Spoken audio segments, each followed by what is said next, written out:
everyone. So lesson number 6 on our Introduction to Guitar series. If you're brand new to guitar, go ahead and start out at lesson number 1. Today we're building on our last lesson for our chords for free Fallin, and we're going to be adding a fun arpeggio to those chords. So we'll kind of get right to it. If you missed out on that lesson, go ahead and watch back through it. So we need to get our D chord first. We're going to do this without a capo for the first time through, and then we'll add our capo to be in the original key of the record. So D chord, check those fingers.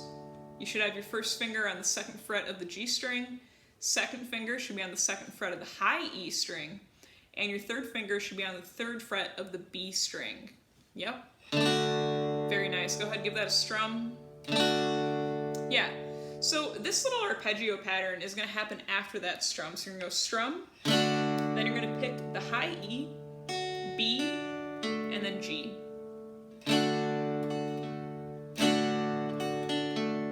Yep. Very nice. Now I'm up picking these because the pick kind of just glides across the strings like that, but if you want to down pick them, you can. Totally up to you. Try that a couple of times. Yep, now the next part that you're going to have is you're going to add your pinky. So after you do those arpeggios, you're going to add your pinky to strum that D sus4 chord. Yeah. That's where that arpeggio is happening, is right between those two chords. And then we're playing the rest the same as we have been.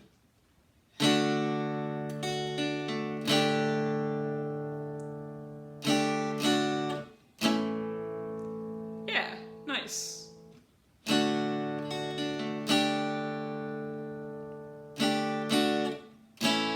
Yeah, and when you've been working on this, you may have started adding some strumming, especially if you've been playing along with the recording.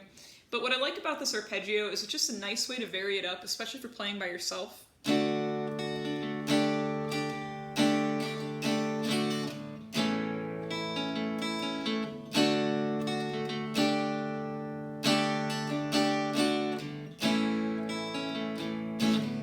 And you can add that on your A chord as well. So like I was doing just there. Just the same picking pattern, just picking the high E, B, and G. You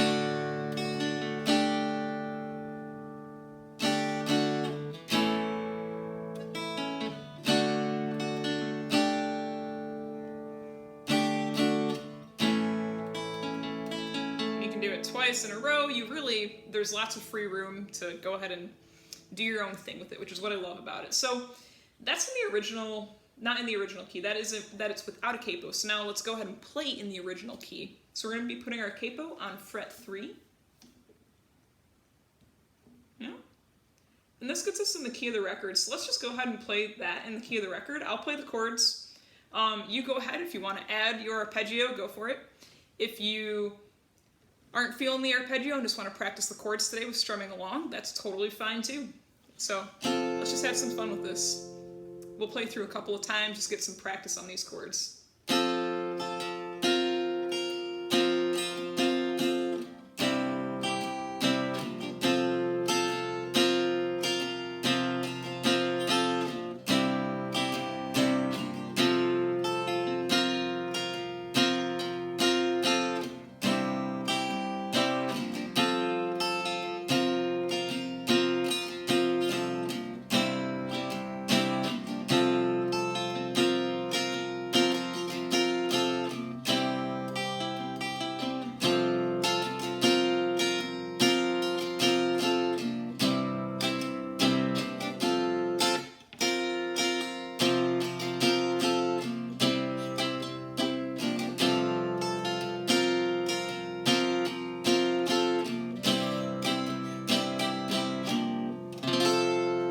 Yeah, and we did that in time today. If you're not quite up to switching between chords quickly, you know, you can always play along by picking one chord and just strumming that chord when we get there. So let's do that one more time just to have a little bit of extra practice.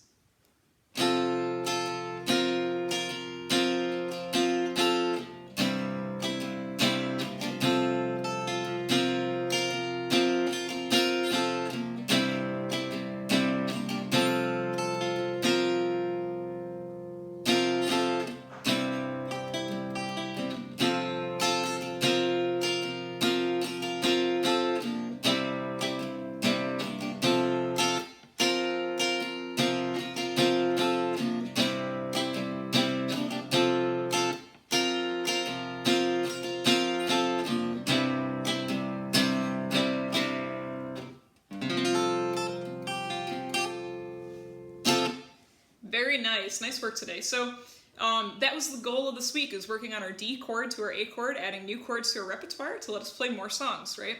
So remember, the key is to have patience when you're learning on working on how to switch between chords, right? It takes time, but practice it a little bit each day, and you will make progress by the end of the week. So enjoy the rest of your day. I will see you all back at the next lesson. Bye.